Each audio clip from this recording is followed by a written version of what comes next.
mamii mele.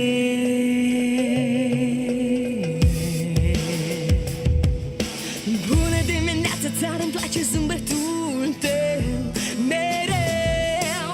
Bună dimineața, țară, sunt cu tine eu mereu.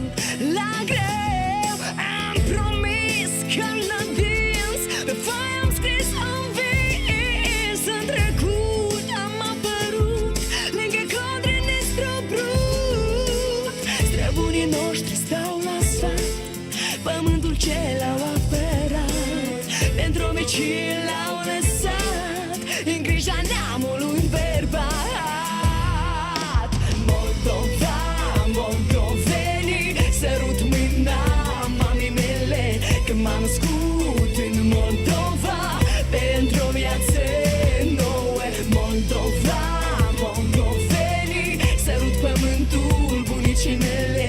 E doar o mică plată, să păstrăm Moldova, frate. Bună dimineața, țară, n-am să vând pământul tău la greu. Bună dimineața, țară, spune cine sunt eu. Fără el am vorbit cu mare sfânt, care a domnit de acest pământ. Moldova era tare, cu rugăciuni lângă sfântă altară. Iau, o nouă zi străbate în curtea unui gospodar. Din zi în zi, munca lui oferă un dar.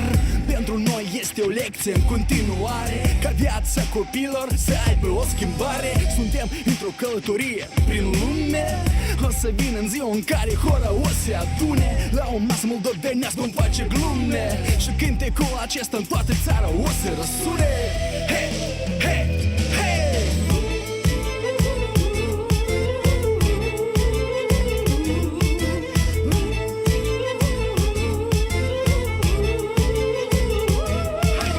Moldova, moldovenii, sărut mâna mamii mele, că m-am născut în Moldova pentru o viață nouă. Moldova, moldovenii, sărut mâna mamii mele, că m-am născut în Moldova pentru o viață nouă. Moldova, moldovenii, sărut mâna mamei mele, că m-am născut în Moldova pentru o viață nouă. Moldova, moldovenii, sărut mâna mamei mele, că m-am născut în Moldova pentru o viață nouă.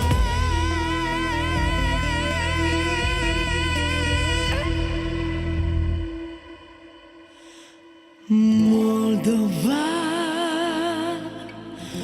moldovenii, sărut pământul bunicii mele.